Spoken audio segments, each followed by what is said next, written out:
Hello dear students, जैसे कि आपको पता है कि जब भी हमें खाना खाना होता है तो हम क्या कहते हैं, पहले हैंड वॉश करने चाहिए। खाना खाने के बाद भी हैंड वॉश करने चाहिए। वॉशरूम यूज़ करने के बाद हैंड वॉश करने चाहिए। ऐसा क्यों कहते हैं? क्योंकि हमारे बॉडी पे जर्म्स आ सकते हैं और वो हमें बीमार कर सकते हैं। इसीलिए हमें बहुत सारी ऐसी हाइजीन का ध्यान रखना चाहिए। अब क्या सिर्फ हमें ही बीमार करते हैं? नहीं, ये प्लांट्स को भी बीमार करते हैं, पता है। एनिमल्स को भी बीमार कर देते हैं। इवन हमारे फूड को ख़राब कर देते हैं, फिर वो फूड खा के फिर हम बीमार हो सकते हैं। हमारे कपड़ों को भी ख़राब कर सकते हैं, लेदर आइटम्स को ख़राब कर सकते हैं। तो आइए इसके बारे में ही आज बात करते हैं। जर्म्स या माइक्रो ऑर्गेनिजम्स जो डिजीज़ कॉज करते हैं, उनको सिर्फ माइक्रो ऑर्गेनिज्म नहीं, उनको एक स्पेशल नाम दिया है, पैथोजन। आपने नाम पढ़े होंगे, कहीं हम जाते हैं तो रास्ते में दिखती हैं पैथोलॉजी लैब्स, जहाँ पे टेस्ट कराने जाते हैं ना, ब्लड टेस्ट, यूरिन टेस्ट, अलग अलग तरह के टेस्ट वहाँ पे होते हैं। तो पैथोलॉजी लैब्स क्यों कहते हैं इन्हें? क्योंकि ये चेकअप करते हैं, अलग अलग टेस्ट से चेक करते हैं हमारी बॉडी में पैथोजेंस तो नहीं है, या बाकी जो चीज़ें हमारी बॉडी में जो लेवल होनी चाहिए वो लेवल है या नहीं। और सिर्फ डिजीज़ ही नहीं करते माइक्रो ऑर्गेनिज्म, हमारे फूड को स्पॉइल कर देते हैं, ख़राब कर देते हैं फूड को, हमारे क्लोथ्स को ख़राब कर सकते हैं, लेदर को ख़राब कर सकते हैं। अब बात आई, ये आते कैसे हैं पैथोजेंस हमारी बॉडी में? ये एयर से जा सकते हैं। किसी ने अगर छींका है, स्नीज़ किया है, उसकी नोज़ से, उसके माउथ से वो जर्म्स निकले और वो सारे में आसपास फैल गए, और उसके आसपास जो भी लोग ब्रीद कर रहे हैं, हो सकता है वो उनकी बॉडी में जाके उन्हें भी बीमार कर दें। इसीलिए हम कहते हैं ना, अगर किसी को छींक आ रही है तो उसको अपना माउथ कवर कर लेना चाहिए हैंकी से या टिश्यू से। उसके अलावा ये वाटर से भी फैल सकते हैं, गंदे पानी पीने से, गंदा खाना खाने से, अगर उसमें कोई जर्म्स थे तो उससे फैल सकते हैं। किसी इन्फेक्टेड पर्सन से या एनिमल से भी दूसरे पर्सन में जा सकते हैं। और ऐसी डिजीज़ेस जो किसी इन्फेक्टेड पर्सन से हेल्दी पर्सन में जाएंगी थ्रू एयर, वाटर, फूड या फिजिकल कांटेक्ट, उनको कहते हैं कम्युनिकेबल डिजीज़ेस। कम्युनिकेबल यानी जो एक से दूसरे को फैल जाएं। For example cholera, common cold, chicken pox, tuberculosis. इसीलिए कभी किसी को स्मॉल पॉक्स, चिकन पॉक्स, ऐसी कोई बीमारी होती है तो उसे आइसोलेशन में रख देते हैं। उसका कमरा अलग, उसके कपड़े अलग, उसका सामान अलग, उसका हैंकी अलग, उसका टॉवल अलग, ताकि ये बीमारी एक से दूसरे को ना फैले। उसके बाद बात आई वेक्टर। आपने अक्सर सुना होगा कि डेंगू मच्छर से होता है। डेंगू एक्चुअली मच्छर से नहीं हो रहा। डेंगू का कॉज तो वायरस है, पर मच्छर उसको लेके घूमता है। तो जो ऐसे ऑर्गेनिजम्स होते हैं जो इन माइक्रोब्स को एक जगह से दूसरी जगह पहुंचा दें, चाहे किसी सामान से, चाहे किसी इन्फेक्टेड पर्सन से, जो एक जगह से दूसरी जगह पहुंचाते हैं, उनको कहते हैं कैरियर या vector. For example house fly, मक्खी जो है, वो भी एक वेक्टर है। वो क्या करती है, वो कूड़े पर बैठी थी, वहाँ पर उस पर जर्म्स चिपक गए, वो फूड पर बैठ गई, फिर वो फूड में जर्म्स चले गए, जिससे कोई और बीमार हो सकता है। उसके अलावा मलेरिया का कॉजेटिव ऑर्गेनिज्म है एक प्लाज्मोडियम, और उसको लेके घूमती है female anopheles mosquito.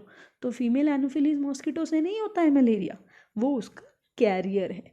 Similarly dengue virus की हमने बात कर ली कि डेंगू वायरस जो होता है उसको फीमेल एडीज मॉस्किटो कैरी करती है, वो उसका कैरियर या उसका वेक्टर होती है। और ये तो आपको पता ही है, इनसे बचने के लिए हम क्या क्या कर सकते हैं। साफ़ सफाई रखनी चाहिए, पानी नहीं इकट्ठा होने देना चाहिए कहीं। रेगुलरली हम अपने कूलर या जहाँ भी हम पानी रखते हैं उनको ध्यान से रखना चाहिए, उनकी साफ़ सफाई का ध्यान देना चाहिए। कोई भी फूड अनकवर्ड नहीं छोड़ना चाहिए, खाने को हमेशा ढक कर रखना चाहिए, पानी बॉईल करके पीना चाहिए। ये सब तो आपको पता ही है ना। अब हम स्पेसिफिकली कुछ एग्जाम्पल्स करेंगे डिजीज़ के, और उनसे कैसे बचा जाए। प्लांट में कौन सी होती हैं, एनिमल में कौन सी होती है, ह्यूमंस में कौन सी होती हैं।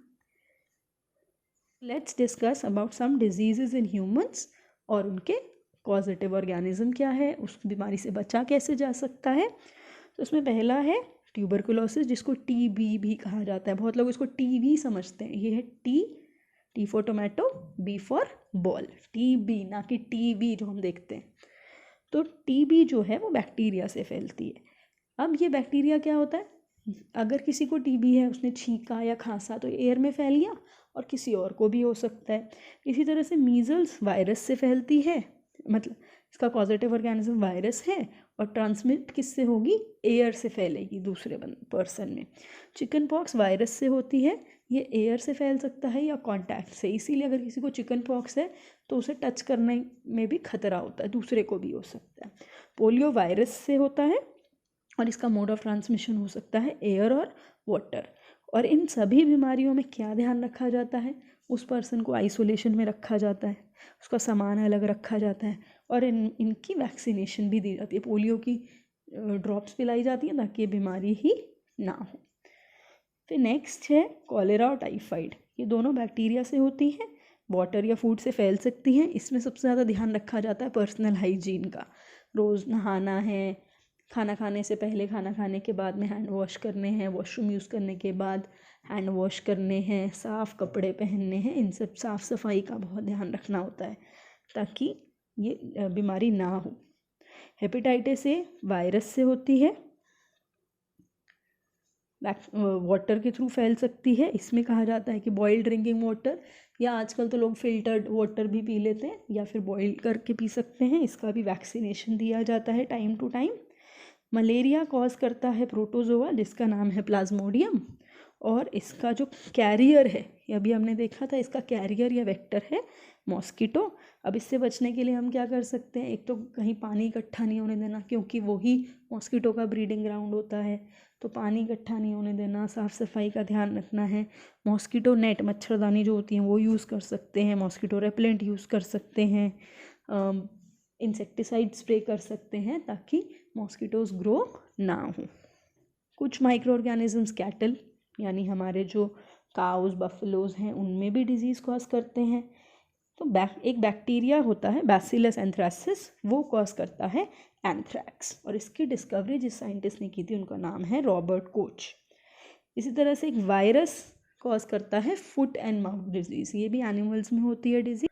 Next we come to disease in plants. एक बैक्टीरिया होता है जो एयर में घूम घूम के, एयर में फैल के, सिट्रस कैंकर, सिट्रस से ही नाम हमें याद आना चाहिए लेमन, कि लेमन और इस तरह के प्लांट्स में सिट्रस कैंकर नाम की बीमारी हो जाती है। फंजाई है जो रस्ट ऑफ वीट, जो हमारे गेहूं के पौधे हैं उनमें, उनको बीमार बना देता है।